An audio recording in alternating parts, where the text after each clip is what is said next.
I knew of Brock Wilson. So he lived in Mexico too, but it was COVID. But I'd never met Brock at this point. I'd only played against him online. And he has like what must be 3 big blinds on the stone bubble. And this is my first ever 10K. And I have like 40 bigs. This is a huge spot. And he looks over at me. We do not know each other. And he says, "It's going to hurt so bad when I stone you in this tournament." Brock Wilson. With 3 bigs? I look back at that. I'm like, how in the That's world sexy. did he ever say that? 2 hours later, he stones me in the tournament. Me and my buddy, we making all of this money. Yeah, I know it's rude to be bragging. They never catching us slacking. Me and my buddy. All right, guys, welcome back. Table One Podcast, co-host Justin Young, other co-host Art Parmann, and very special guest today, Justin Saliba is with us. Thank you. The jet setter around the world decides to stop off in Vegas to talk to us for an hour. I think you're in Vegas for exactly 1 hour before you get back on a plane. Is that right? Yeah. I was planning to be in Vegas a lot longer, but I feel really motivated to play. So I'm going to skip the start of Prague, but I don't want to miss that 5K main. So I decided to fly there last minute. And we did talk about this a little bit before the cameras got rolling or whatever, but we were talking about like how you just got back from Jeju and you weren't planning to go to Prague, but like you feel it. And like Art brought up a good point, like you should go play because that feeling's not always there. Do you struggle at all with getting the motivation, or you just kind of wake up, you're like, fucking poker is great? No, I mean, I definitely had the early years. Like it's like a relationship. Like you have the honeymoon phase where the first 4 years I just like dreamed about hands, and like there was nothing I wanted to do more than just like play cards every hour of the day. I'd go from bed to desk to bed to desk. You know what I mean? Like there's nothing else to it. But then it slows down, right? And like you run into adversity and motivation issues and life issues. So I would say that I absolutely hate playing when I feel like I have to play, or like there's a good event.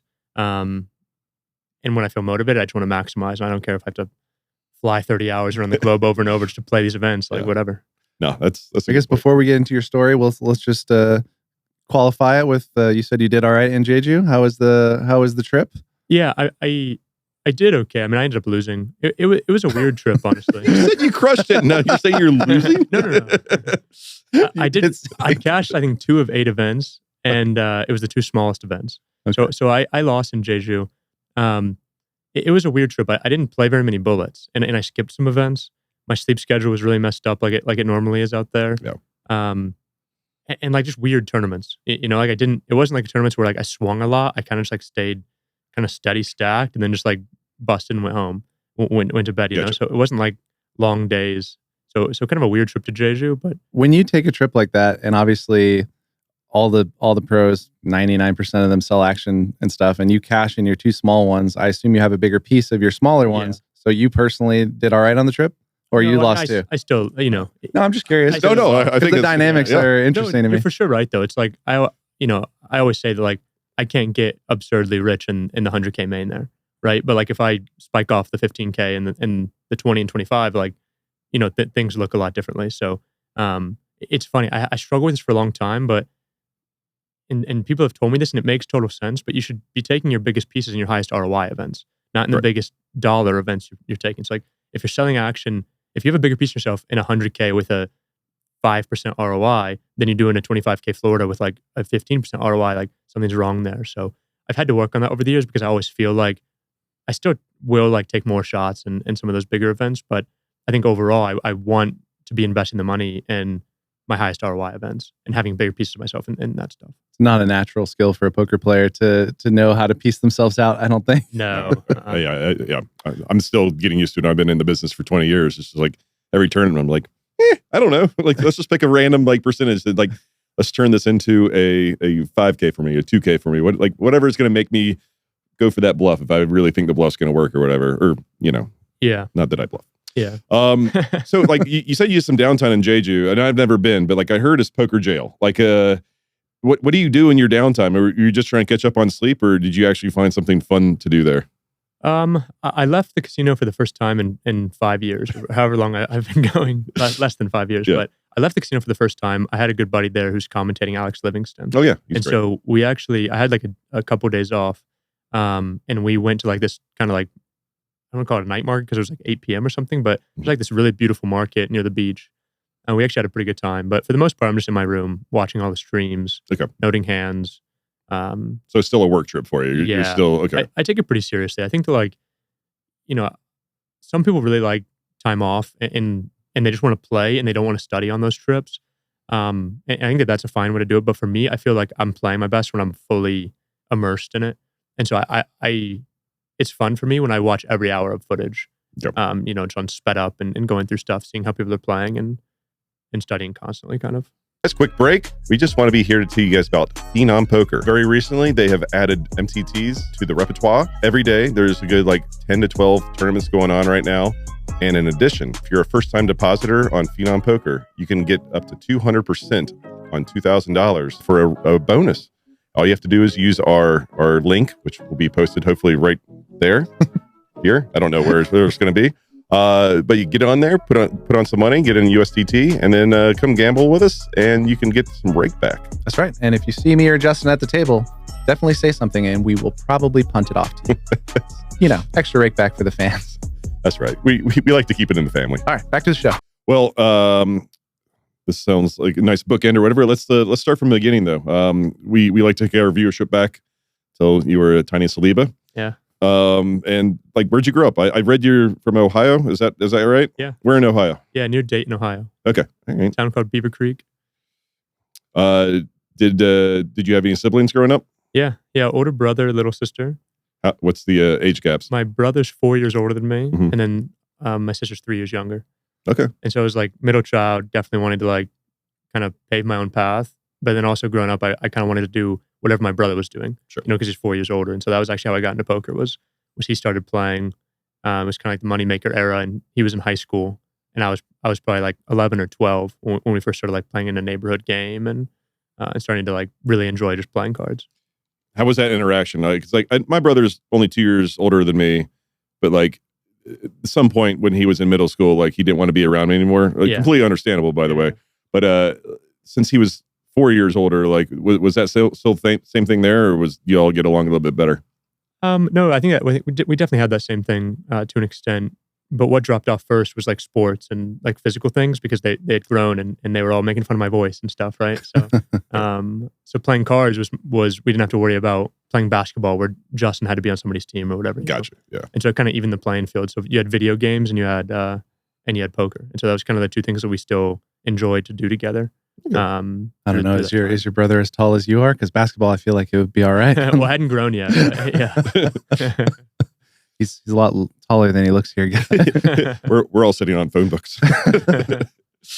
So what sports did you like to play growing up? I mean, Art brought up basketball. I mean, it feels like that's a natural fit. Ohio, and I don't know, you're tall. I liked basketball, but I was never very good. But I was much better at soccer. Okay. And my dad immigrated over from Lebanon, and so he spent time in France, and then came to America for college, and met my mom. So he was much more into soccer, and it was the World Cup and things like that. So we grew up playing soccer, and I was a goalkeeper for a long time, all the way through college.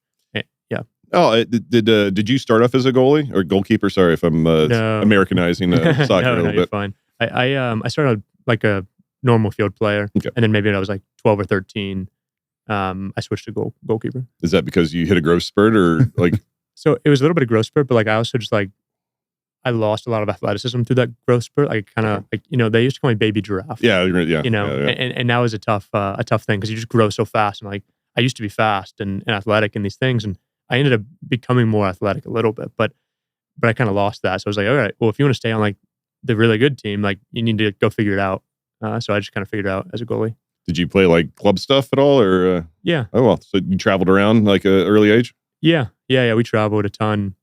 My parents were both quite dedicated to that. So, we actually came to Las Vegas. The first time I came to Las Vegas was for a big soccer tournament, probably when I was 10 or 11 years old. Cool. Yeah, it was a pretty cool time. We stayed right next to a strip club, and you're 11-year-old kid. You're oh my god, there's a woman on this thing. Maybe when I walk by, the door will be cracked. Yeah, exactly. Just jerk off at the thought of a woman walking in there. Did you ever see that King of Queens episode where there was a strip club and it's cracked open or whatever, and he gets in a car accident, going by, trying. No, I'm not. Oh well, check it out. Underrated show. So cool. Were you a good student as well? During this whole time, I feel like you would be or whatever. But balancing athletics and traveling and stuff. Yeah, I think that I was a pretty good student up until college. College, I cared much more about other things, and I was much more focused on soccer. And so I went to engineering school and did chemical engineering, but it was definitely like not a top priority. So I would say I got through it. But like organic chemistry too wasn't, I mean, like I had all these other people that were like, that was like kind of their top priority. And for me, it was like, I was cramming and doing my best trying to get through it. So I definitely like didn't perform super well until I actually took my father's professor, and I had to take him in a course because like it was one of the like where you had to take as a junior, or you couldn't take senior design or whatever. And that was the one class where I was like, okay, like I will get an A in this course. Like I'm going to show him that like I can still like get good grades if I try. So was online poker very much on the radar during college as well? Yeah. What was it during high school, or were you playing that early? I played a lot when I was young online. We found a way due to like one of my brother's friend's older brothers, and I actually ended up later playing chess. This guy's like an expert chess player, and he really liked poker too. And there was a way that you could essentially like take an hour-long marketing survey, and you'd get $10 of free play on PokerStars. Oh, cool. And so they would just be like, oh, Justin's the youngest. He's going to sit in the room, and we're going to have every family member we know is going to sign up for PokerStars and get $10. Right. And then we'd all huddle around the computers. We're very young, and we could play 7 plus 70 three-handed sit and go. Okay. And tried to run it up from there. So we played a lot, free rolls and like obviously like super small stakes through that time. And then I would say that I kind of went away from it in high school, playing sports, mostly focused on like, soccer and that stuff. And then in college, I kind of picked it back up and started playing a lot again. How big was the group when you were in middle school, where you kind of collectively like huddle around the computer and like kind of playing together? Probably 6 of us. That's cool. Yeah. And like they're mainly your brother's friends? Exactly. Okay, but you were I don't want to call you the prodigy. Your brother was probably pretty good as well. But I'm just saying like, but they brought you along for a reason. Like, he was the workhorse. He was doing the marketing surveys. Yeah, exactly. I was just $10 an hour. Boom, boom, boom. That's a pretty good wage for a 12-year-old. No fucking kidding. What did your parents, were they aware of this? Were they cool with this? We grew up playing a lot of games, and like Lebanese people, they love cards. So like my grandparents had come over from Lebanon as well, and like every day we spent with them, they were all playing cards. So like and even now, my dad and my brother love to play online. Now my dad does not like to gamble. He really does not want to win or lose any money, but he loves playing games. So I think that they were, I would guess they were probably kind of thrilled that we weren't playing Call of Duty, or, you know what I mean? Like, sure. Like it's a strategy game. Or not that Call of Duty isn't. Sorry for all you other nerds out there. But yeah, they didn't mind it. Okay, cool. So you said you got away from it during high school. I assume soccer-based. I would... dating-based too? Yeah. Like, like obviously like there's other things that go through a 15-year-old's mind other than poker or whatever. Also, I read that your parents were both chemical engineers too, right? So you were kind of on that path. That was your goal with college? Yeah, I had no idea what I wanted to do, and it just felt like the most logical thing. That was like, it's kind of all I knew, and I liked math and science, so I just went down that path. And then like as I was going through it, I was looking at like the jobs, and I just think that you have these like sexy jobs like SpaceX, working on like propulsion or rockets, but that's not really what most people do. Most people go work in like a corn syrup factory or like a paper, like in the paper space. So I think that like the hard hat jobs weren't exciting to me in any way. So I went Chem E, and I was like, do I go to law school? Do I go to medical school? Like what does this actually look like? And I just didn't. None of it really stuck with me. So I was looking for other options. Where'd you go to college? I went to University of Dayton. Okay, you're a flyer. Yeah, all right. Yeah, flyer. And I was actually there when our basketball team was really, really good. So I think we made the Elite Eight my freshman year of college. And Dayton's a big party school, so that was a lot of fun. And then I played soccer there, so I knew a lot of the guys. Like I played same years like Scoochie Smith and some of those guys that were quite good in March Madness. So we had a lot of fun years there. That's great. Well, talk about some of the college experience. And like I know we're going to talk about the poker in a little bit, but like how was being a goalkeeper for a major university, a Division 1A? Yeah, I mean it was fun. It was it's like it's hard to even think back about it, because like when you're going through it, you feel like it's like you're so busy all the time, and like it's like you had 6 a.m. lifting, but you had so many people there helping you. I think that is the thing that like kind of got lost in it, is that when you're going through it, you feel like you're working really hard, but in reality, like you have strength and conditioning coaches, you have trainers, you have nutritionists, you have all these things like just make your life so easy. It's like, okay, I just like get out of bed and go there, and they tell me exactly what to do when I work out. Now it's like I go to the gym, like Like, what do I do here? You know what I mean? So, but it was great. I mean, those are my best friends, and for life. Like when you go through that, like with such a good group of guys, you like will stay close forever. And I was the only one local, and so I had extra pride, kind of like in the fact that I grew up going to these soccer games and basketball games as a kid. So it definitely meant a lot to me to be an athlete there, and we had a lot of really fun years. Go. I was just going to say we have a lot of people on here that have done sports competition at a high level, and then at some point, you plateau. Everybody does to like they want to go pro. Everybody wants to go pro, but like, at what point in your college career did you kind of have that come to Jesus moment where you're like, I guess I do have to go work for cornflakes or whatever? Yeah. Honestly, it was after, because like it's funny. The last time I ever put on gloves was at Toronto FC for right before the MLS draft. They bring in like maybe 20 players to come train with some of their reserves and like get a better look at these college kids. So I would say like I got like I wasn't good enough to like really make it, but I got so close that I never really gave up on the dream until it was like, oh, I didn't get drafted. Like game over. You know what I mean? So it wasn't like my senior of college. I was like, well, I need to start figuring this out because like my summer league teams were all very good. And so you play for your school most of the year, but then summer you have off. And so you go play for like a professional developmental league. And so probably the best talent-wise team I ever played for was out in Pennsylvania for the summer.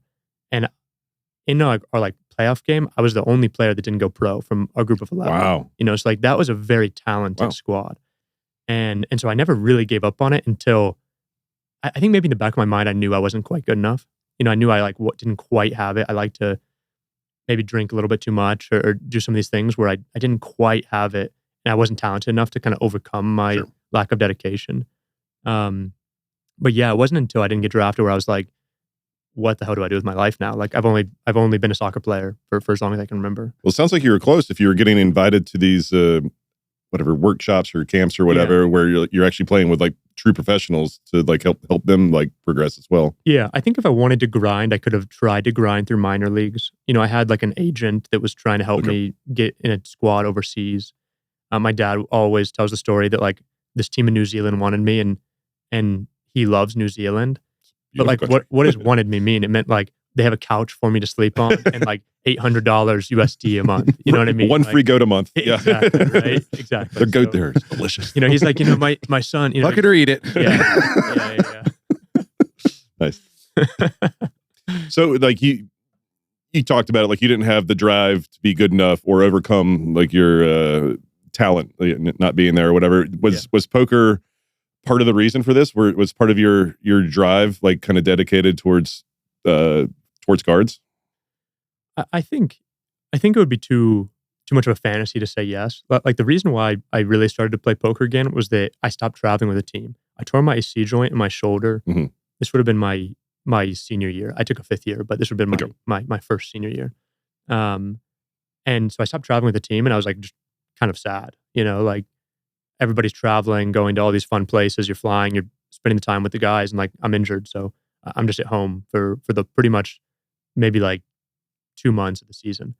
And so that was when I kind of picked up poker again and just started playing because I didn't really want to go out anymore. My friends were all on the road and stuff. So so that was when I really first started to like get back into poker. But I don't know if it was like taking that. I mean, maybe it was taking away time from rehab and stuff. I'm sure, but it's not like I was like diving in, obsessed with poker as much in that time. Were you living in an apartment with a bunch of your teammates? Yeah.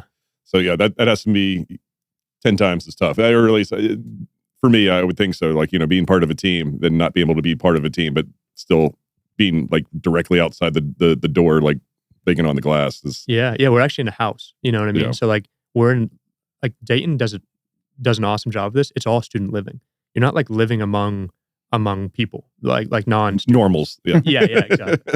Right. And so it's pretty fun because you're just like all together. Mm-hmm. But then they travel and I'm the only one seeing my house. So it's like, I guess I'm gonna just like play cards all night. So did you kind of redo like a lot of the stuff you did as a middle schooler? Did you find these promos to like, get free money on there and you play free rolls? Or at this point I had like whatever, no amount of money that I could put a little bit of money on some online sites. So I was playing like 10 cent, 25 cent. And that was kind of like the game that I started playing a lot. And just trying to be, I didn't know what I was doing, but you're just trying to figure it out Sure. and kind of learn the game and those things. Well, that was going to be my next question. Did you worry about like poker books, go on poker forums, any of that stuff? So for the first few months, probably not. But for Christmas, my parents knew I was getting back into poker, and they got me a couple Jonathan Little books. And so that was kind of like this introduction to John Little and to like learning about poker. And that really actually opened my mind completely, because I always thought of poker as just like, I'm going to try to figure out what you have, and I'm going to combat that. You know what I mean? Right. Like just this constant game of like reading people's betting patterns and trying to figure it out. And this kind of was like the light bulb that was like, okay, there's a lot more to this, and that was from John Little books. I have those books. I've read one of them, I'm pretty sure. But yeah. Yeah, it's weird when you're doing something and you think you're so good at it, you're just like on the surface and you don't realize there's a whole ocean underneath of like as deep as you want to go, basically. Perspective's a fun thing that way, based on where you are. You can feel quite confident and know nothing, or you can be a little bit more intelligent and know how much you don't know, and that's a way worse feeling sometimes. Yeah. Sometimes. Well, sometimes it's invigorating. I was like, oh, there's so much more to learn, and you get passionate about it. I don't know. Yeah, I mean, especially at that age, right? Because like you're a sponge. Yeah, you're a sponge, but also you're like a young, dumb kid. So I was the best poker player that I knew. So like I thought I was one of the best in the world. All my friends were like, oh, he's so good at poker. Yeah. Meanwhile, it's like, I was probably like breaking even at 10 cent, 25 cent or something like that, Yeah. Probably losing. All right, if you're watching this podcast, that means you like listening to our voice. Or maybe you don't. I bet you didn't know that in Card Player Magazine, every 2 weeks, they put our faces in there, but more importantly, they put a crazy story or two from our episodes into the magazine. So if you haven't seen that, you can actually go to table1.vegas/cardplayer, and it'll have a list of every single story that they've put from our show into their magazine. So you can watch it, or rather not watch it. You can relive the story without having to hear my voice. I've been told I've got a face for radio and a voice for magazines. So, don't really know what that means, but here we are. So if you want to see more stories, crazy ones, relive them from our show, the best ones are right here in Card Player. So go to cardplayer.com directly, click on the magazines link, and you can read them there. Or, like I said, table1.vegas/cardplayer has all direct links to the stories they've done about our show, about our guests.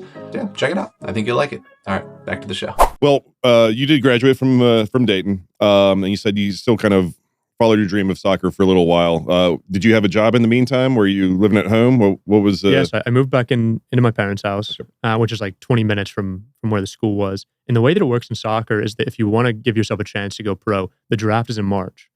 So typically you either miss a semester and need to graduate early or graduate later, or you take an extra semester to graduate in December. So I graduated in December, and you have until March to figure out what you're going to do. So I had a little trial in Pittsburgh for a minor league team, and then in Toronto for the MLS team. Didn't get drafted or picked up by either. And so I had 3 months of just like staying in shape, waiting to get a phone call or something, And in that time, I was really diving into poker and understood that it could be a way of making money. Okay. And were your parents okay with this avenue? Because whatever, you have a degree, a very respectable degree. Yeah. I'm sure they understood you following your soccer like dreams, and then when they see that wind down and you kind of revert to poker, that's quite a leap. Even if they respect the game, even if they think you're good at it, like, for sure, it seems like a lot. Yeah, I think that I'm very fortunate because my parents are the most loving and supportive people that you can imagine with that stuff. Where it went off the rails a little bit was when I was going to move to Vegas. That got a lot of pushback. And my father especially was not happy with that. When was that? Was that right after the March or? No, so that was, so I was playing at home, living with my parents. And at this point I'm playing 200 now. And I'm just like I didn't get drafted, and I'm putting every ounce of that like sadness really like into playing 24/7. How old are you and what year is this? Sorry. This is the start of 2018. Okay. And so I just graduated college. I just turned 22. Okay. And I'm just playing poker around the clock, trying to figure out what to do with my life. And in that time frame, they were okay with that. and I just wanted to get rich quick. And so I was definitely beating 200 now at this point, but I'd go play 1020 online on Global and Ignition, and I would just give it back. And so I was just swinging really hard. And once again, it's like I was the only poker player I knew really. And I was also the richest person that I knew. I knew nobody that like had 30K at the time. You know what I mean? And so I was really spinning it up. But there was one week when I just busted everything. And that was probably like April of 2018. And I was I would take it so seriously. I mean, I had my strategies all kind of like written out. Like I was really trying to beat the game and take it as seriously as possible. But then I would move to my laptop and go watch TV with my dad and just one table 1020. And like he had no idea. Like I was just so stupid, you know. It's so funny to think back, but taking that as seriously as possible at the lower stakes, and then you're chilling, playing. Like, you know what? I'm gonna watching The Price is Right with Dad, and or just watch some Netflix swinging 5,000. Seriously, and like I'll never forget. I always say that like the swings of poker will never feel worse than that time frame, because when I busted my last, I mean I had over 30K in that account, and I hit zero with my last 1020 bullet sitting on the couch, and I 5-bet ace-9 off right into kings, and I'm just like, and I'll never forget it. You know what I mean? Like that hurt way worse than any swing I think I can feel pretty much the rest of my life. You're so young. Yeah, maybe it's not true, but you're like, no, hopefully it is. Like seriously, Dad, skip the intro. This next one, can you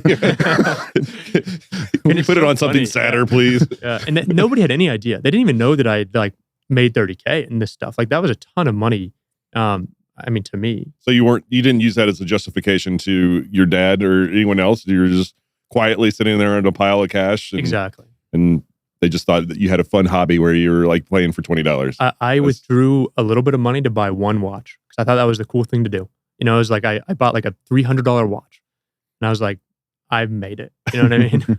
That's fair. So you basically kept your entire roll on there. You weren't a typical dumb 22-year-old. They were like, oh, 30,000's all of it. I'm going to take out 10,000 because the money's free online anyway. So yeah, but I busted it. So now I'm at zero. Sounds like that dumb would have been better than the dumb that he did. Yeah. He had more watches to show for it. Yeah. So you hit zero. What the fuck's going to happen now? Yeah, I called John Little. Right. So how do you have John Little's number? Exactly. So this is funny. So in college, I'd read his book. So that was probably my, I don't know, maybe my junior or senior year of college. I'd read his book, and then next year for Christmas, I asked for membership to his site. So my parents gave me membership to his site and reading his book. At this point, I beat 25-0. I'm starting to kind of build a bankroll in college, and I think I'm the best. And I reach out to him for private coaching, and he tells me he's whatever, $400 an hour, $500 an hour. Sure. And I'm like, okay, I obviously can't afford that. And so I ask him for an internship with his site, because I'm like, I'm going through all your material. You know, like what if we trade work, and like, is there something I can do for you to help your site where you'll coach me? And so we end up having this deal where I'm his college intern, and for every 10 hours of work I do for him, he'll coach me an hour. And so that was how I knew John Little. John told me the story. I thought it was fucking cool as Nice, shit. yeah. What a guy. I mean, can you imagine like just having some random college kid reach out to you, and he's like, honestly, yeah, like that does sound kind of fun. And so what kind of stuff were you doing for the site? Like, so really what it was like a Gary V. He sent me like this Gary V thing in college, and it was like how you take one monolithic piece of content and you break it down into like hundreds of micro pieces of content.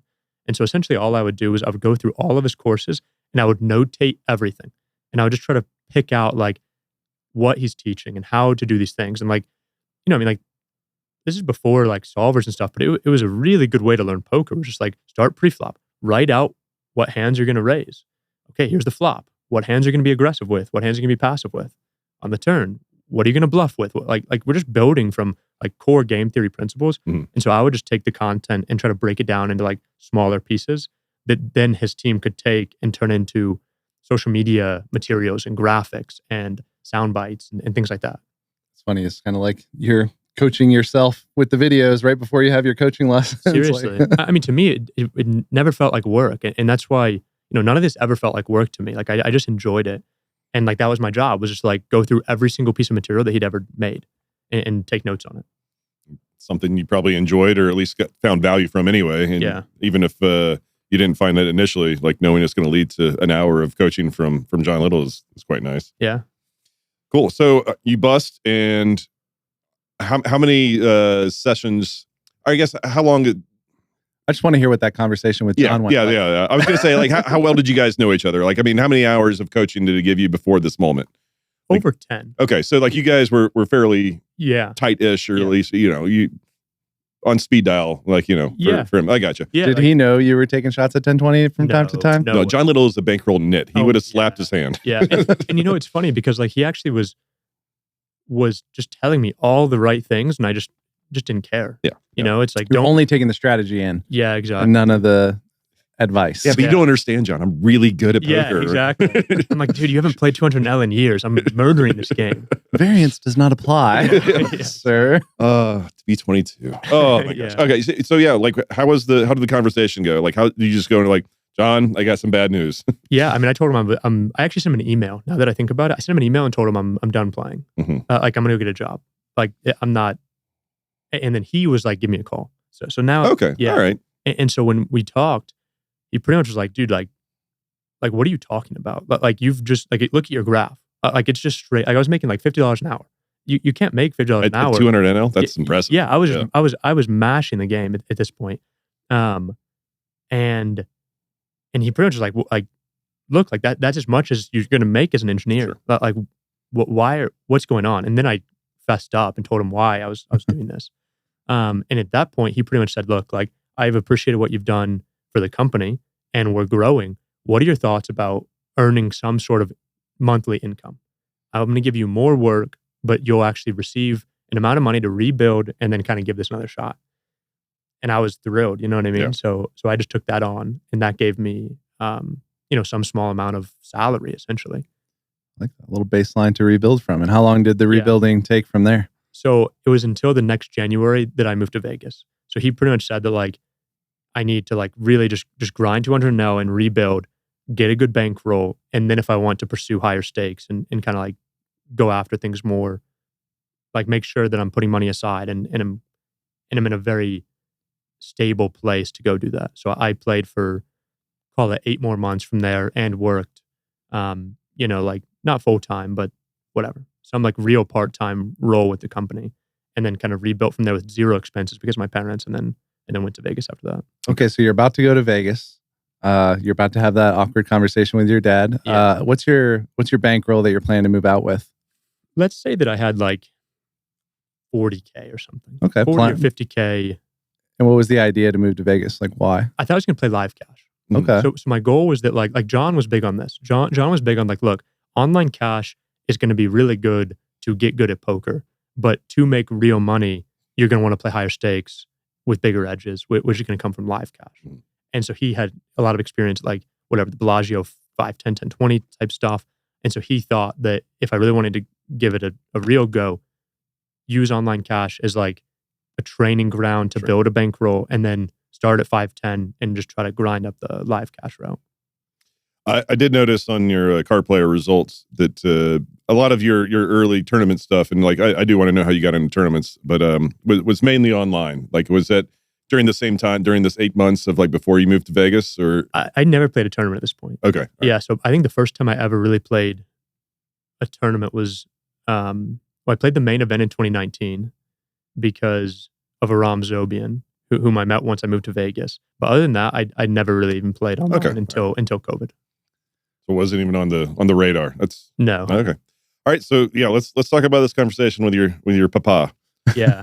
Yeah, he was just not happy, Well, I mean, was it like, sorry, Dad, I'm sorry you're not happy, but you just put your little luggage and drag it out the door? Or like, know what I told him? Oh, I would like to know. I told him I'll be there for 6 months. I only need 6 months. I'm going to go ruin everybody in Vegas. I'll make a couple $1 million and I'll be back. That was really what I believed. That's awesome. Honestly, like I was like, I am like, look at my graph, Dad. I am crushing. And now at this time I'm playing 500 now. I'm making like real money at this point, or at least real win rate. Yeah, sure. I mean, I don't know. Maybe that's even overstating it a little bit. I think I was probably struggling at 500 now and beating 200 now still. I'm like still trying to make kind of a jump. Because I definitely just had like the young kid arrogance and confidence. But I got a short-term lease when I came here. I lived in a dusty apartment on Tropicana, and I had a 6-month lease. And I said, I'm going to go out for 6 months. I'm going to grind every day at live cash, and I'll be back. Don't worry. Here's a question. I came to Vegas sight unseen. I had never been here. I mean, outside of your 10-year-old appearance as a soccer player, did you come out here and try the games at all? No. You just, John told me it's good out there. I'm going. Yep. And I didn't know anybody in poker besides John. I didn't have any poker friends. I had a couple streamers that I liked, that like I was like in a little study group because they were poker coaching members too. And so I had like a little study group that was helpful, but I didn't know anybody playing these games or playing in Vegas cash games, something like that.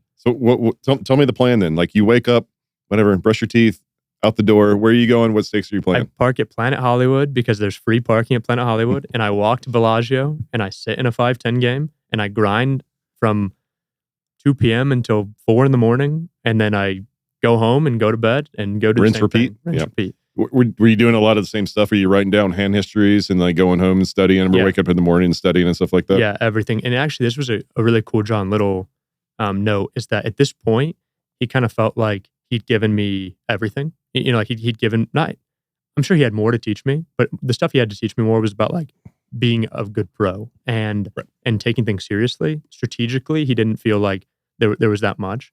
But he said that if I'm going to do this, I need to take solvers more seriously. So he actually got me coaching. He split coaching with me with the guy Michael Acevedo, who wrote that game theory book. Yeah. And so Michael spent 4 hours on Munker Solver, back when Munker Solver was a thing, and 4 hours on Pio Solver. And so John actually, I've never seen a coach do this before, where they're like, you know what, I feel like I've given you everything. Like I've given you all of the things I can give you. At this point, you need to go work with somebody else to like take your game to the next level, kind of, and then get me coaching. So he just like paid for coaching with Michael Acevedo, and then that was when I really started to like dive into the computers and the solvers and things like that. When he basically paid for the coaching, was it any contingency? Was it 5% of your winnings? No, or nothing. It was just out of the goodness of his heart? Yeah. What a swell guy. Yeah, John Little. I think he thought that like it would benefit the coaching company. Sure. I think that he didn't want to be running the Sims. And so actually one of the things that it did benefit is that he was still playing. I remember when he went to like, he was playing like Party Poker 10K or some like kind of high stakes tournaments. And I was at home and he was like, hey, can you just run every hand I send you? And so we had this thing where he would go play like kind of high stakes, and he would send me his hand histories and I would just run every hand and kind of like walk him through why like I was just trying to learn why the strategies were saying what to do. And I would send it to him. So like he definitely had some ancillary benefits, but there was no like, I get 5% of all your action or something. Sure. Yeah. Okay. That's cool. So well, walk me through the 6 months in. Like, I understand you wake up, play poker for 10 hours, come back, sleep, review poker, do the same thing. Did it go well? Did it go break even? Like, what are we doing? It was absolutely miserable. I completely hated it. I could not have hated it more. And I made it like 30 days. You know what I mean? Okay. Like I did 30 days of this Bellagio grind. I made some amount of money. I remember I won, but it was inconsequential. It's like 2019, you said? This something is like that? the start of 2019. Yeah. Okay. Yeah. You could only really, even the best players could probably win like $80 an hour or something in those games. And like you were probably making that online already. Yeah. So I just hated it. Like I felt like the regs in the game were like not very social. It was, yeah, they were not giving me a good recreational experience, That is correct. And, it was just awful. It felt, I looked at it and I was like, man, if my life is this is not what I want, you know?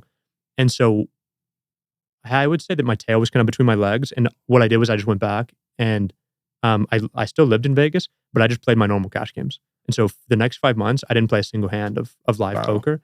And I just grinded those same online cash games trying to move up. Did your dad, was he aware of any of this? They have no idea. Okay, I'm just saying, like, would you tell I'm going to make it. I'm going to play every day live, and after 30 days, you're like, yeah, I'm going to do the same thing I would have at home. Yeah, you know what? Even my dad. I'm trying to like build it up more. Like, look, I have a job with this coaching company. Like, I need to be in Vegas to be more in the industry. It's going to be good for my career. Like, which are all true and good things, but not your prime motivation. Yeah. Exactly. So, part of the reason for playing live, and I understand you said it was miserable, but did you start picking up on stuff, anything enjoyable as far as working on like hiding your own tells, working on other people's tells, stuff like that? Not like aside from the betting patterns and stuff like that, like more the physical stuff or mental warfare. At this point, no.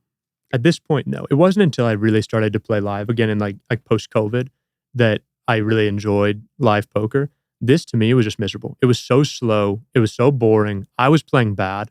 You know what I mean? Like when you go from I always think that it's so easy to overestimate good online technical players, because I was a good online technical player and I went and played 5-10 and I might have been break even, because like you're just bored. You're so used to seeing so much action all the time. Yeah.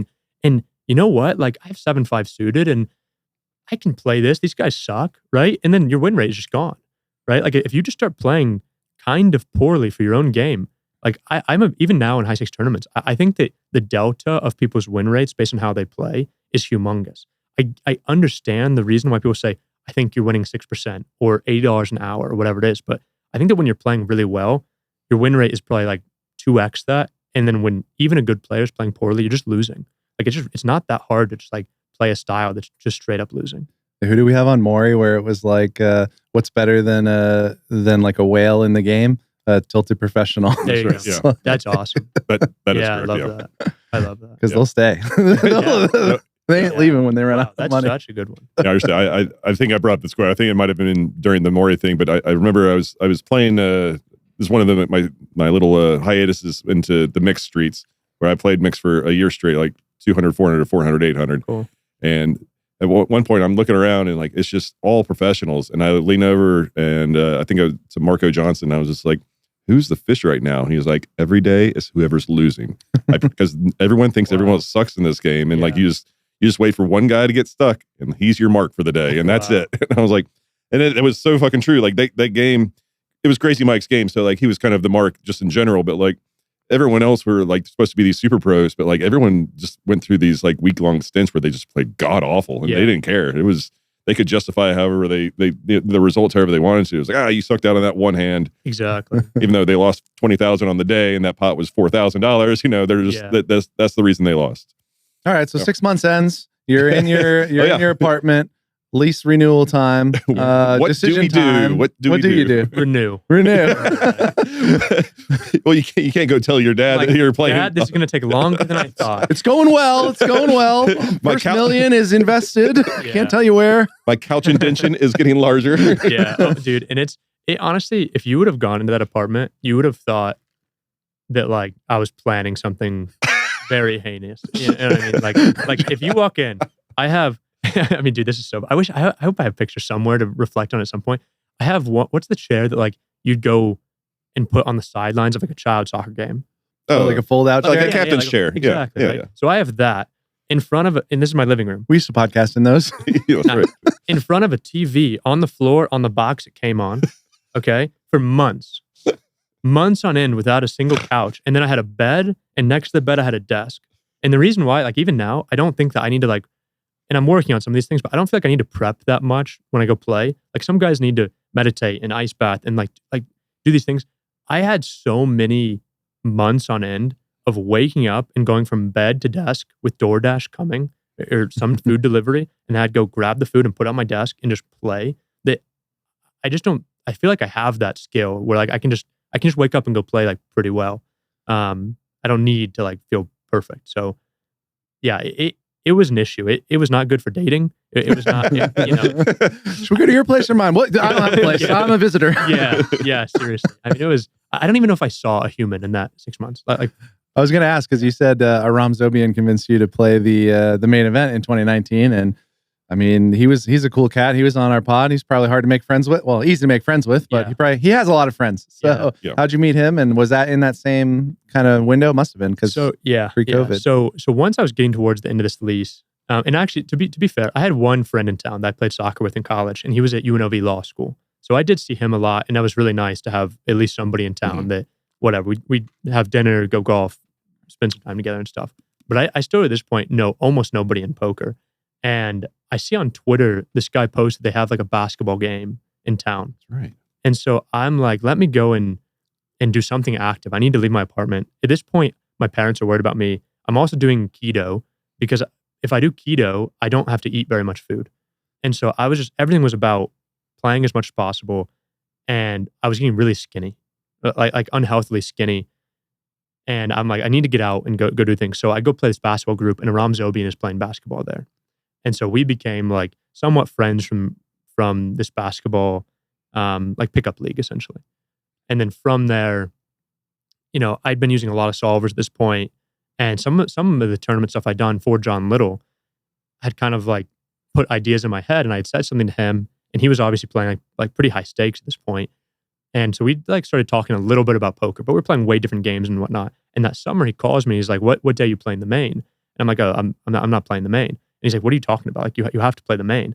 And so he's like, I'll take half your action at 1.2. And I'm like, okay, that's fine. So whatever. I put up 4K and gave him half my action, and I go play the main event. And I don't know. I don't even remember. Oh, I remember what happened. I backed for day 2, and I'm with John Little at a company event, and like we drink way too much. And I show up the next day an hour late to the day. Sorry, Aram. And I was just, kind of like just dumb kid stuff. And I just like probably bluff it off in some stupid spot. And I'm like, okay, this. Back to bed. Yeah, exactly.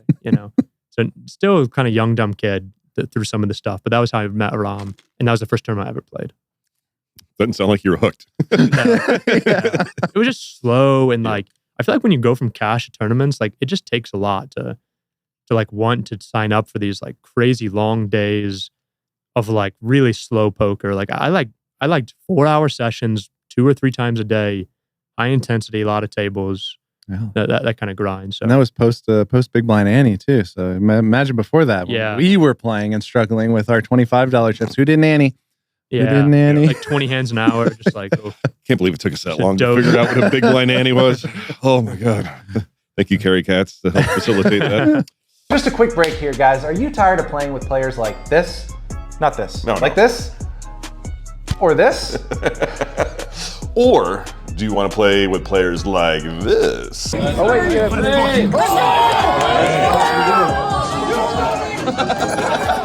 If you like having fun at the poker table, Table 1 is the game for you. We play high stakes, no limit, 100 blinds. And if you want to get into the game, it's actually super easy. We have a website, table1.vegas. You just go to the website, you click get a seat in the game, and fill out the form. It's that easy. It's your name, it's your phone number, it's the date that you're here, and I will personally reach out to you. And it's only $5K minimum buy-in. Run it up at 2.5 and join us. So I assume you renew the lease. Things have to be going well for you online. Like otherwise, I think you'd have a different trajectory. Well, John's paying him too, right? You're still sure. Did you get equity when you were doing all that, or is that just straight up working for him? And just working for a monthly wage essentially. How big was that team at that point? It was him, a marketing guy, and then I was number 3 essentially. I was like this intern that came on, and then he quickly added another kind of business style guy, really two business guys. So it became 5. Kind of in that 2018 time frame, and then grew from there. Okay. All right. Let's talk about COVID a little bit, because I know for a lot of people, COVID was a big shock as far as like a live guy kind of being forced back into the online streets. Yeah. But you were already living in the streets, so like, was it just Christmas morning when COVID hit? And like, I don't mean it like not in the ground world, but I'm talking about like in the poker community. Like you're just like. A lot of Justin Young types are sitting at my table. Poker just got a lot easier online. Exactly. Yeah. Yum. It was amazing. I mean, the first part of COVID, everything was just going nuts, and even on like the non-poker scale, like poker was growing like crazy. Yeah. So the company's growing. So many people are trying to learn poker, and the online streets are just flooded. Like everybody's playing. And now after like a little bit of time of that, I'm getting a little bit bored. All my friends are now home, like my life friends, you know what I mean? Like, like everybody's home, and I'm like, okay, like this was my thing. Like I like to kind of be the guy that was like working from home and spending my time here, and then going and having drinks or doing whatever. And now everybody's kind of doing this, and so I got a little bit bored of it. Started to kind of branch out and play some more tournaments, and then really what really got me going is I just like spiked in one of the first tournaments online I played, which was like a 109 on ACR during COVID, that I spiked for like 60K. It was like 5,000 people in it or something like that. And then that I was like, well, this is fun. So like obviously just run super hot and start trying to dive into tournaments a little bit more. And okay, I was going to ask if it was a hit like that, or if it's just because I know the cash games were still plenty good during COVID, but I do think a lot of the value kind of shifted to tournaments. I don't know why. I just feel like a lot of the people that were flooding the online streets then just were there for the tournaments, and like the numbers got huge right away. Yeah. Yeah, I think that's probably right. I don't think I was like in the know enough to understand what was happening. My pools of online cash were growing and very, very healthy. But it seemed like the tournaments were just insane. Okay, so you got a little hit of the heroin of winning poker, tournament poker. Did it change your daily format? Like, were you kind of balancing cash and tournaments, or were you just like, I'm going to be a tournament player now? No, I was still balancing. Okay, I was still playing because I still felt like I had a lot to do in cash. You know, I wasn't, that 10-20 game was still like looming over my head. That I'm like, I've lost so much, like not so much, like not very many buy-ins, but sure. I wanted to like go and beat those games at some point. So I still wanted to, you know, focus on that. But at this point, I'm pretty good friends with the Rom, and he's starting to like coach and help me a lot because he was just absolutely mashing the online tournaments in that time frame. And it must have been like August of 2020, and we went to live in Mexico to play that GG 5K. So we lived there for maybe like 5 weeks or 6 weeks. And at this point, I'm like really trying to get more into tournaments because I want to spike off this 5K for 4 million or something, you know? So yeah, that was kind of like the push in that time over to tournaments. When you say you got coaching from Aram, was it very tournament based? Yeah. Okay.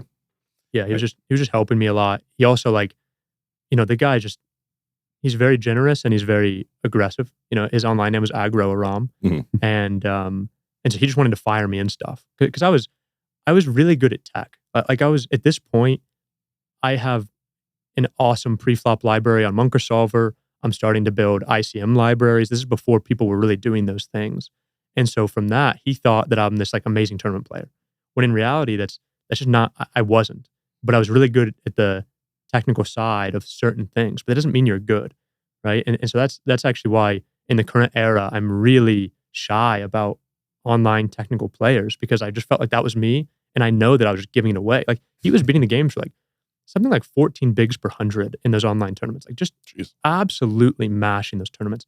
And I was probably more at like a 5, you know? And so like something was going wrong there, but he thought I was so sick. So he just wanted to like fire me in the 2650 and he would always just like offer to take half my action and whatever I wanted.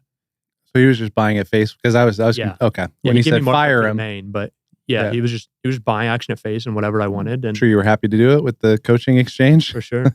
And we're just good friends, and it's fun to like, you know, it's kind of fun to have that kind of camaraderie with it. So how'd that 5 weeks down in Mexico go? Like, I know you didn't win the GG 5K, but like outside of that. So I had a decent piece of Aram, and he spiked. So financially it was okay, but that was when things started to get a little bit awkward because he probably made me like 60, 70K, and I probably lost him 60, 70K. And so it started to be a little like mixing friends and finance is tough with that stuff. And yeah, so financially for me, it was actually okay. I sold him action that lost a bunch and he made me back money, and we had a great time in Mexico.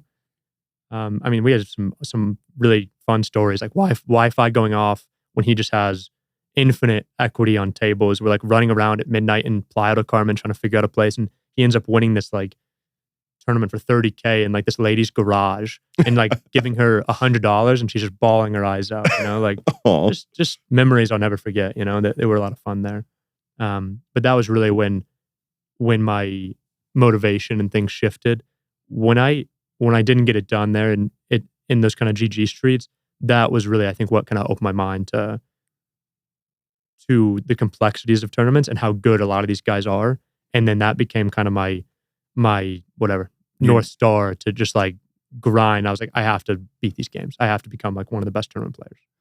Were you beating, so you were shifting into tournaments. Did you accomplish your 10-20 goal of beating those, or did you kind of, I don't think throw it away? You know, if I'm being totally honest, like I played a small sample and I ended up having some success in those games, but maybe I played like 20,000 hands or something like that. And over that time, I played almost 2 million hands in over like a 3-year period. And so I was playing a ton of volume in like the 200 and now 500 and now games. And so to look at like a graph of 20K hands was not that exciting to me. Yeah. But it flipped the DB tracker green and it counts. Check mark. Yeah. You know, that's always a funny one, but I don't know. I think motivation changed and focus shifted. Okay. I still played it a little bit, but I never really tried to be like, I'm going to become a big winner on the 10-20 online. Yep. Well, you get back here, you say you have a new North Star, and that is to get good at tournaments. Did you just dive in head first, or was it a lot of study and precursor? Yeah. I mean, a lot of studying, but I just always enjoyed that stuff. I love building databases. I mean, this is, back in the day, if you just had something that you could like train against your sim, even for a couple boards, it was sick. Yep. And so it was very elementary in terms of like the technical side of studying. So I was just kind of addicted to building that stuff and studying. And then I knew that once COVID ended, I really wanted to go play live, kind of get out of this COVID bubble. And so it started 21 was actually my first live cash. Okay. Yeah. Which was a big year. Yeah, for sure. All right. So 2021, we're diving into tournaments, and you said you got your first live cash. Were you playing a lot of online stuff? 'Cause I think I saw you had some, a bunch of WSOP.com, like live online results. Was that the testing ground, or were you playing a lot of live stuff as well and just not doing as well initially? Yeah, I think the second one, there was still just like this big learning curve. And that was when I really started to like enjoy live poker, through hating it for the first, little bit of time. But yeah, I would say that I definitely got crushed 2021, my first 9 months of playing live. Mm-hmm. And then I was just very focused on both. I was just playing poker every day, Okay. whether it was live or online, doing well online and giving it all back live kind of. The world was still weird in that time anyway, like with the plexiglass. Yeah, for sure. There's it wasn't really live poker. It was perfect for you. Transition. I'm sort of behind a screen here, guys. Yeah, I get my mask to wear. Yeah. Covered up. All right. So let's talk about your first live cash, or like actual cash that you did. Like, what was your day to day, like going to Venetian or like whatever tournament was going on? Or So I really like the idea of traveling. Mhm. So I went down to Florida, played the WPT there, cashed for some amount, came back to Aria, and there ended up being a really good 10K. And Aram's playing very big at this time.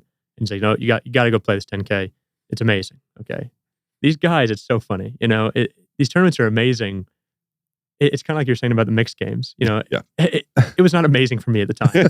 I look back at that, I'm like, I'm just like losing. He's just tricking. He's tricking a fish into playing this tournament. He was angry. Happening. He was angry about that stretch where he won you 70K and you cost him 70K. Exactly. He was like, I'm going to get him back. Yeah. But I mean, he's putting up a lot of money for these, Okay. Yeah. And so I go play this 10K, and this is back when it's in like Aria, like casino. Yeah, I remember. And I think there was like maybe seven left, 6 paid.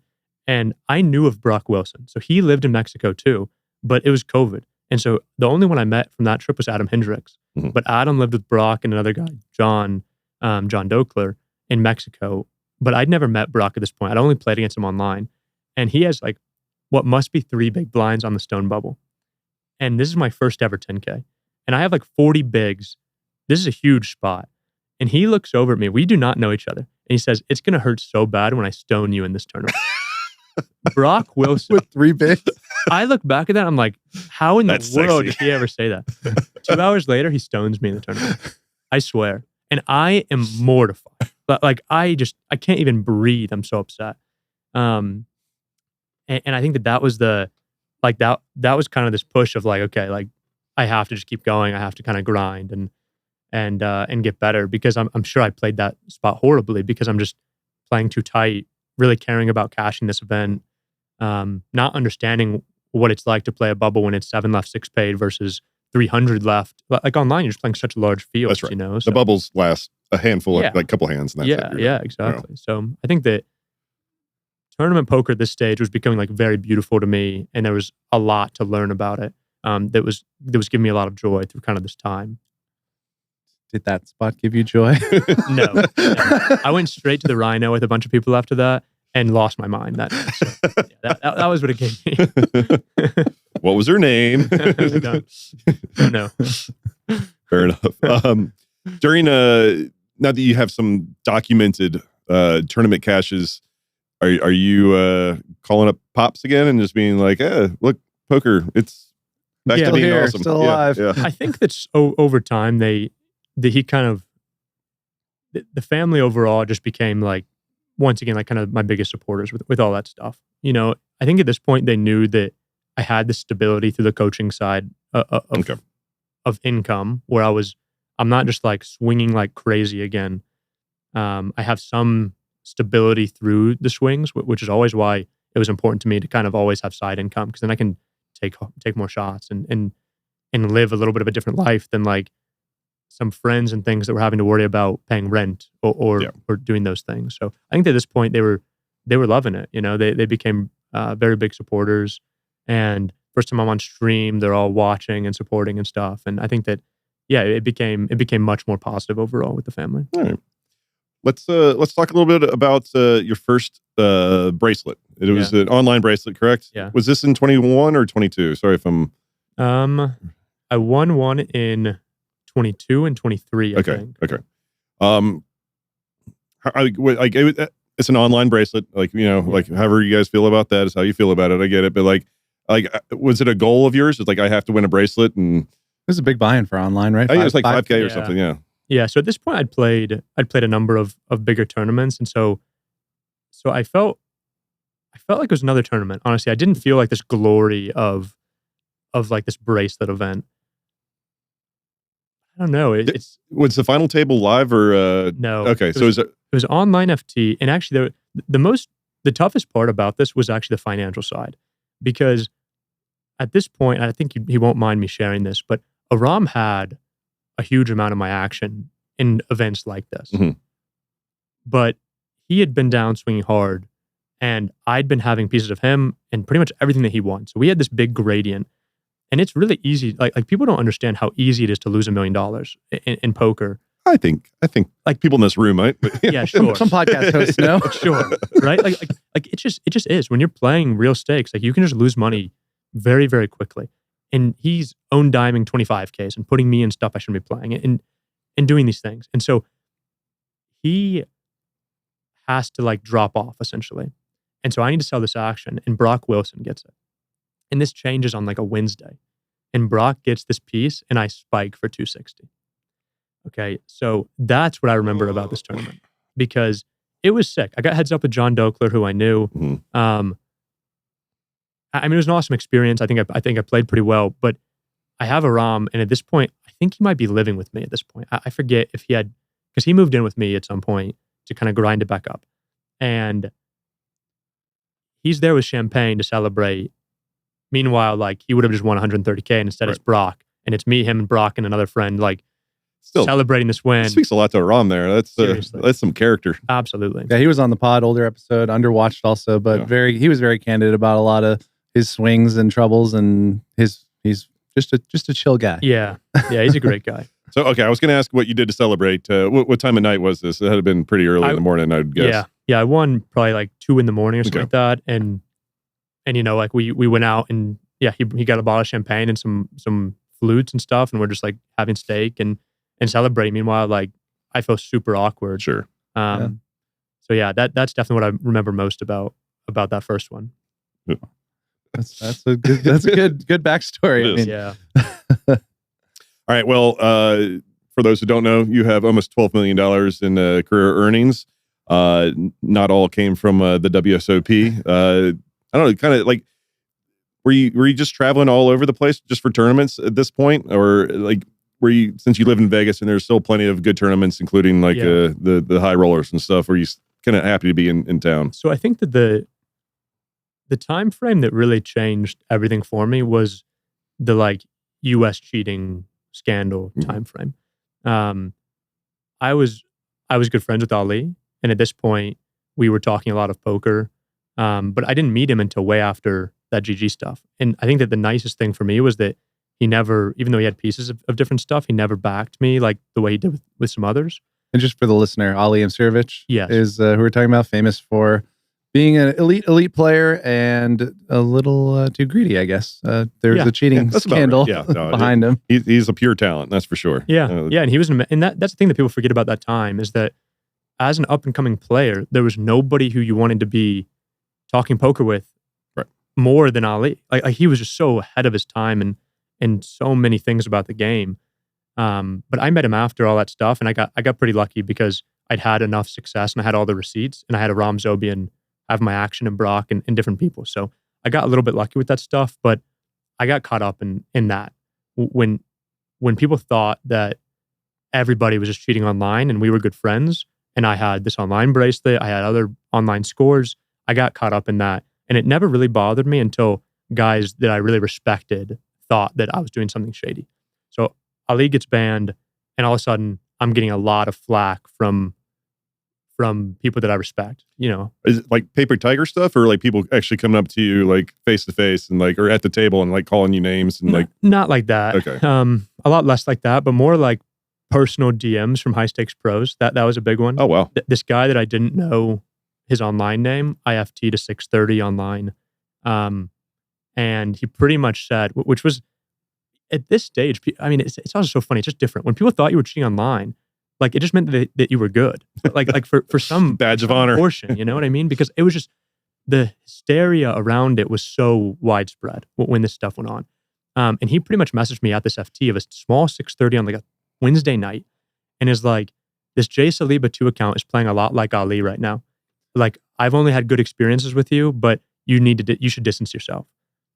And it's a 630, and by this point, I'm playing big live, and like I've done quite. I haven't done well live, but I've done quite well throughout my career. And luckily, like I have a ton of texts because I know all the regs at the table. So I'm literally texting Joe Chung, and then I'm texting Brock that like, okay, Joe almost paid me in this hand because I like check min raise flop, barrel off jam river, and he almost pays me with he almost like calls off with nothing, and I was bluffing. And so I sent a message to Brock, and I'm like, I can never bluff this guy. Like he is so, and Joe Chung has called me, and I've been bluffing so many times. Like he just like, so we had these communications. So I send him this stuff, and I'm like, hey, I'm happy to give me a call tomorrow. I didn't know it was him online. And he gives me a call the next day, apologizes, whatever. The next high stakes pro then tells Aram, hey, I think we need to be a little worried about Saliba. He's playing a lot like Ali online now. Okay. How's that a bad thing? I mean, I understand what the point is. But and so geez. It wasn't until these guys who I really respected were thinking I was involved that it really started to affect me at that point. And so what I did was I just stopped playing. I was like, this is miserable. If I win, I'm not getting credit anyway. People think worse if I win than if I lose. Right. Yeah. You can't just go on a downswing and be like, see guys, I'm not Ali. Yeah, exactly. So that's not going to help anybody. But then what happened was I kind of switched my mindset with it. And I said, you know what I'm going to do? I'm going to just record every session. And so what I did was I decided that, and I told these guys, and first off, like the guys that had reached out, I feel like I gave them all the info I had to show them that like, I'm not doing anything wrong. I'm not using charts. I'm not cheating in any way. I'm just playing. And I decided to record my session. And there was a 10K online that day. And I hadn't played for like 10 days because I'm just upset and trying to figure out what I should do. And so I sell the action, and I record myself playing, and I ship the 10K online bracelet, and I have it fully recorded. So I immediately post, and it's just a big fuck you to everybody. You know what I mean? Right, like I'm like, look, you guys think I'm cheating? Like, go watch it. I ruin all of you guys. You know what I mean?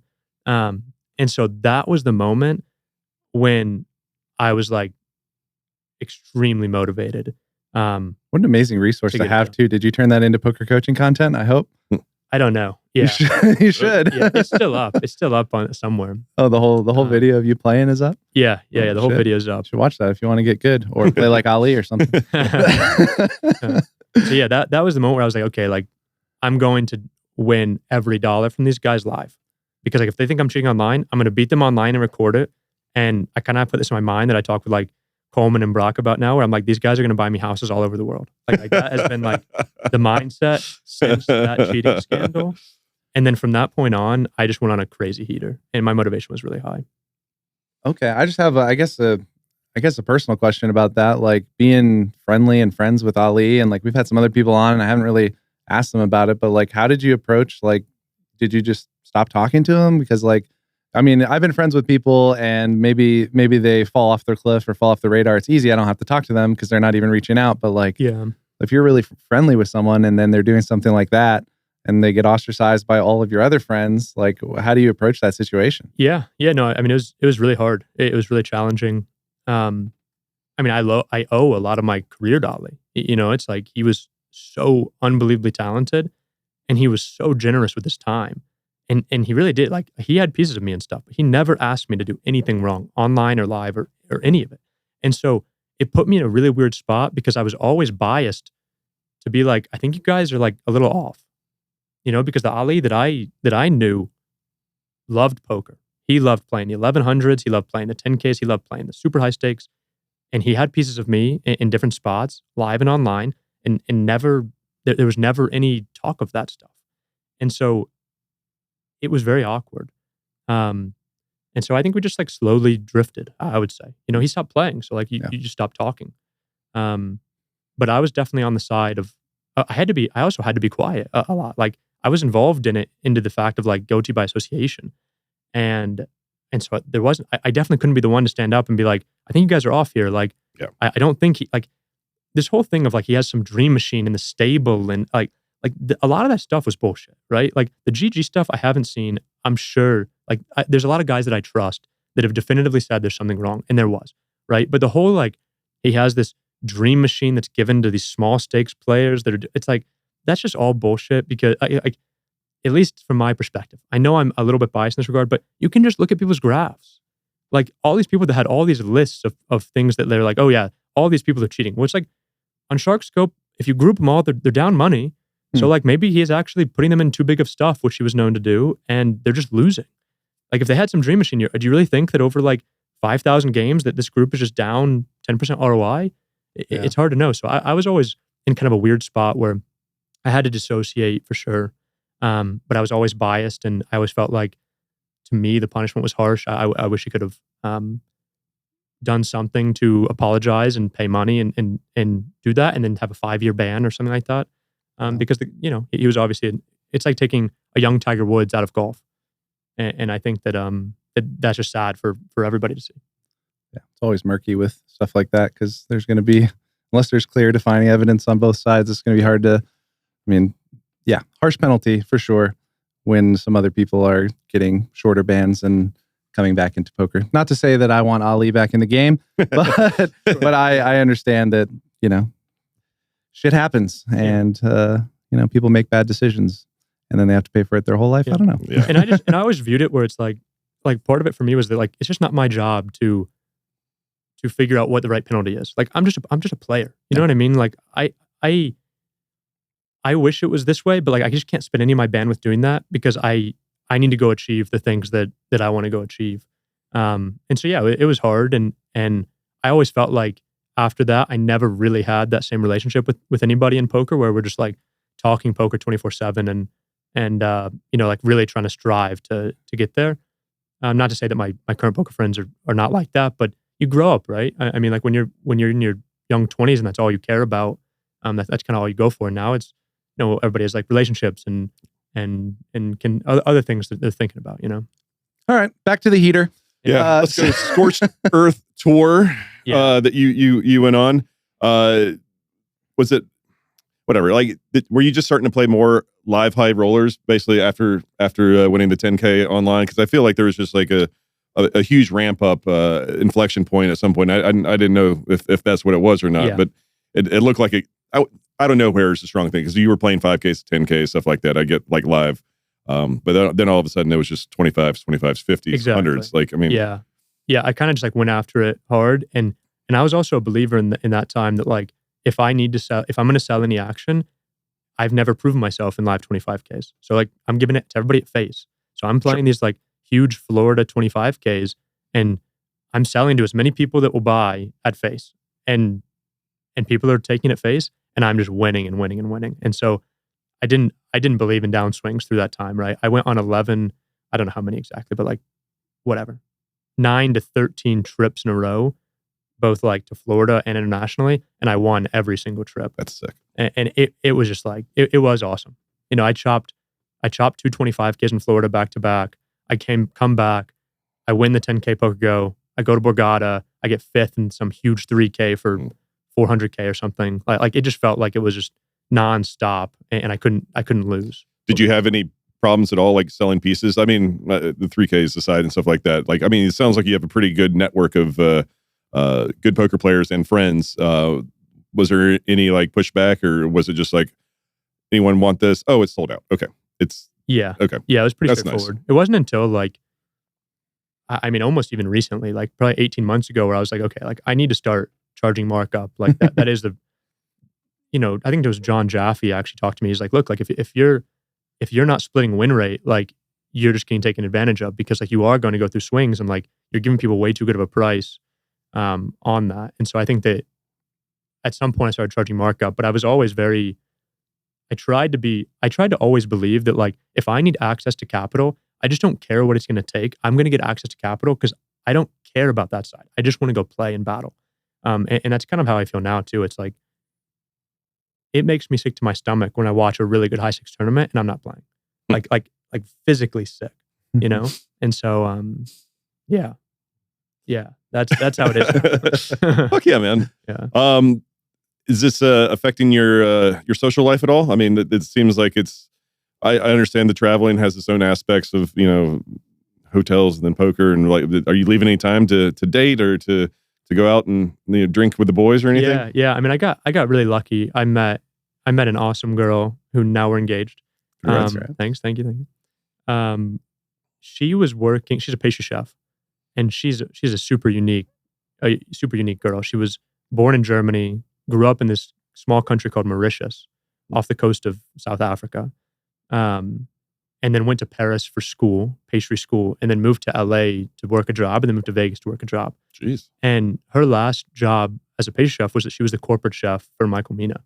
And so she was based in Vegas 6 months a year. And then 6 months a year, she would travel to different Mina restaurants and present them with a new pastry menu, teach their chefs there. So she would go spend a month in Sonoma or a month in Charleston, a month in Miami. Like she'd go spend a lot of time elsewhere. So we actually had like a really, really nice, like, I don't know what the right word is, but our lifestyle just meshed so well because we were both just traveling about half the year and half the year in Vegas. And so we started kind of like casually dating and just spending time together when we could. And then we've gotten more serious over the years and yeah, just got engaged. Were you trying to line up, not your trips necessarily, but like your time in Vegas together? If she's here 6 months out of the year, were you trying to be in Vegas 6 months or some similar times? Bit, but it was more like, like we were just having fun with it. Like if she was in Charleston and I was in Paris, I was like, just fly here for 4 days, And so she like, I believed in like, I was pretty over dating, I would say when we met. I kind of believed in like honeymooning. Mm-hmm. I was like, you can learn a lot about somebody if like you hop on a plane and you travel with them. Are they getting upset that the lady at the counter was a little bit rude? Sure. Like the plane gets delayed. How are they handling it? Right. And she was just like so chill about all that kind of stuff. And so I think that the first 6 months of the relationship, we did probably like date number 3 in Tahoe for a weekend. We probably did date number 7 in Paris and 8 in Florida. Like we were just like traveling and dating in different cities. It's pretty sexy. All right. Yeah. It was a lot of fun. We're gonna make a Hallmark movie out of you guys. It was cool. It was really cool. Yeah, I can't. That's a good point about the honeymooning. It's like when you want to move somewhere, do an Airbnb there for a month and see if you like it, before you commit to a neighborhood or something like that. Because you can put a mask on in public for so long. But if you wake up and yell at the the room service people for not taking your tray in the middle of the night, then I said over easy. I said over easy indeed. All right, so you're where are we at bracelet number 2 yet? We can be, sure. Let's talk about bracelet number 2. Yeah, that was that 10K. That was the 10K. Oh, that was that was that first one. Yeah. So then I think that I went scorched earth and went on that heater, really big heater. But then I got back to reality, like kind of once that ended, and the swings at high stakes are just huge, right? I mean, and so I've had to, I think I've had to kind of like learn new lessons through it because when that happened, it felt like the whole world was just moving in a direction for me to go and crush everybody, and then when you do that, you do everything that happens naturally. You lose a little bit of motivation. You stop working as hard. Maybe that trip that like I was going to go play, like, man, I really kind of feel like being with Mila this week and like going to play golf and gambling and having a good time. And you know what I mean? So I've had to kind of like fight against that comfort, I would say, that comes after a heater because I've gone on swings since. And so now I'm just focused on just trying to play those high stakes and kind of battle and play when I'm really motivated and play a little bit less when I'm not. Okay. I saw something online about I think it was about that mindset shift where what did it say? You go into war mode. Is that a thing that? Yeah. I'm constantly trying to figure out. You know what I mean? Like it's all just different tricks. It's all just different tricks to like for me the longest time it was Today I perform, today I compete. Today I perform, today I compete. That's all that's going through my head, And then it went into like, these guys are going to buy me houses all over the world. And so it was much more like kind of nasty, like, Sure. I'm going to crush these guys. And that was kind of the war mode. And I think that like these guys that you see have sustainability, like maybe they're not always in war mode because they're focused on sustainability and longevity. And so I'm trying to find the balance of like just what gets me out of bed to go play my best game. And war mode has worked really well for me a lot of times where like I lose weight every time I go on a series. I barely eat. I don't sleep very well. It's all just about, can I crush this trip, right? Mhm. When it works so well for 5 times and then it doesn't for 3, you're like, okay, well, maybe I need to rethink this. And because in reality, like all you're doing is just playing cards. And if you play very well and you play your best constantly, you're just going to win way more. So it's all just little tricks to try to get me in the right mental to play my best. I do want to talk about your biggest cash to date anyway. I believe it was the second place. Was it Monte Carlo or Montenegro? Montenegro. Yeah. Hey, the guy you lost to, Adrian Mateos, amazing player, obviously. Yeah. Yeah. Sorry, L Scrub. and it's not like you needed any extra validation or anything like that to yourself or from outside pressures or anything like that. But like, I think, was it a 50K buy-in, I believe? Like, did you feel any kind of way? It's not like you hadn't done similar things, won other tournaments, but like this is a big stage. This is, whatever it was, 2 million for first or 1.8 or something like that. Like, extra motivation, extra like feelings being on such a stage and Super war mode. Yeah. I mean, I think that Triton is just a different level compared to everything, and it requires a different mindset to go perform, right? And so I think that there was some validation in that. I started 0 for 8 at Triton.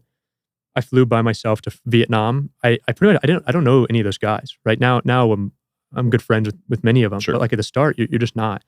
And so I'm going to these places by myself because the only high stakes guy I knew and talked with like isn't flying to play there anymore, right? Sure. And so I go 0 for 5 in Vietnam, and then I start 0 for 3 in London, and I'm really feeling it. It's not about the money. It's just like do I belong here? Like can I get it done at the highest stakes? And I FT'd in London, and that was my first big cash. And the FT is just stacked. It's Ivy, Kuhn, Ibinger, Dan Smith. It's just like a sick FT. And then so this Montenegro one is, I think, the second FT I have at Triton. So definitely there's some validation there, but I still just think I have a lot to do there. Like not having a trophy hurts. I have a second, third, fourth. Obviously that Montenegro tournament was amazing. I mean, that whole trip was just sick. Like that was when my mind started to shift, because I even told, I said this at the table when Negrani was like, okay, you're going to wisen up at some point. And I did, which I said, like, I don't even believe in downswings, because I always said that, like, if you look at a stock, like, why would you ever like look at the blip in the stock and be like, oh, the stock is downswinging? Like, that's just such a stupid way to think about it, right? So I kind of believed that. And so in Montenegro, I have this huge score. And then within 6 minutes of the main event, so I have to late reg, and it's like a 132.5 buy-in. I mean, it's a huge buy-in. Late reg at 132. Exactly. All right. And I'm in for 3 bullets in 5 minutes. Okay.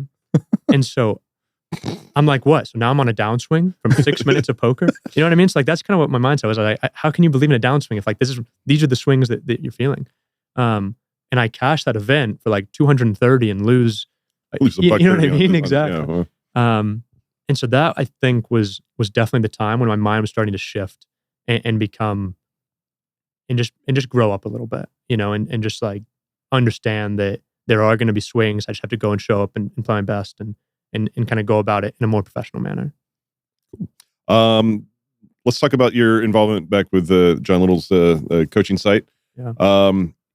During this whole time, were you starting to make videos, or like as opposed to just being the guy in the chair? Like, yeah. So I heard actually Brandon Wilson on your guys' pod, and he really like was big on like he doesn't want to share, and that's how I was at the start too. So the first course I made and all the first content was under a pseudonym. Like I never wanted to be on camera, and I always wanted to just create content as like an online name, where nobody knew who I was. And so I built like an online 6max course under kind of the pseudonym and started to do some tournament content. What was your pseudonym? I'm too embarrassed. Okay, fair enough. Too embarrassed. Was it Pimp Smack 2005? It might have had to do It might have had to do with the word Justin, like just and GTO, and be just GTO. So embarrassing. No, that's cool. Keep going. But yeah, so now at this point, like I'm making a lot more content, and as I'm kind of growing with the company, a lot of my friends are great players. So I'm getting, Brock to make some content, and Chris Brewer, or Ram Zobian, and so I'm kind of helping kind of grow this this poker coaching platform, and working with other coaches to build courses and build content. That's awesome. How do you trick them into doing content? Yeah, I don't know. It's fun. Each person is unique, I would say. But I think that the biggest thing was that the material was going to get out. Like there was definitely a time, probably like in that COVID region, that you felt like the material you had is worth like gold because people don't know it. So like pre-flop ICM, it took so much compute power. And so I had like a rack of computers solving this stuff constantly. And like there's a part of you that's like, nobody else is doing this except for like whatever. I'm sure Kuhn had a supercomputer in his guys, right? But it's not publicly available. But it became very clear to me early on that this stuff is just going to become publicly available. And so why are we holding back in this regard when like other people are just going to be doing it for their students? So why do we feel funny about doing it? And that was kind of the selling point for, I would say, like the younger guys. Okay. Is that the future then for is there a code Saliba? That's too hard to spell. There's a code Justin to get on on poker coaching? No. Just go check it out. I think that what separates poker coaching that we work really hard on is that we want to be able to take a person from the first time they learn about poker, and that's going to be a book or a YouTube video or something like that, all the way to like being a good maiden high stakes player. And I think that a lot of sites just focus on, if you're already really good, here's the solver, like good luck. And we're much more focused on like, okay, like we still have all of our guys. Like I still love playing 1Ks and 2Ks and 3Ks. Brock Wilson, same thing. Ram, same thing. Like you have all these guys that are focused on crushing real games that people are playing. And I think that's kind of where our focus is trying to be, is just how can we help the average player that has a job but wants to go beat the 2Ks live and give himself a shot at a bracelet or a WPTT trophy or something like that. Well, that's the professional side. Let's talk a little bit about future Justin, at least this year. Like, I know you're going to Prague, Paris. Where are we going? Prague. Sorry, one of those P words. Here soon. What else is on the agenda? Or are you just kind of flying by the seat of your pants a little bit? Yeah, I just want to play when I'm motivated and take some time off when I'm not. I want to play more PLO. What's on my mind right now is that I've kind of dropped off in terms of my no limit success a little bit. Like it's been a great year this year. Mm-hmm. But last year I had to rely a lot more on pieces of friends that were spiking, and I still want to do a lot in the no limit game, but it's definitely on my mind to like branch out into PLO, play some more different games and different formats. Okay. And then, yeah, I wanted 0 kids. Now I might want 12. So I got to like just go hard now and don't know what life looks like here soon. That's nice. Is the wedding have a date? No, it's tough with her family being in Mauritius. Okay. So I'm trying to figure out if we do 2 weddings or one destination, or if we just skip and try to have 10 kids as fast as possible. Well, you practice at least. You got to study before you take the test. Yeah. Always well prepared. Where can the people follow you online? Is it just Justin Saliba or Justin GTO on? Yeah, thank God I got over that nickname quick.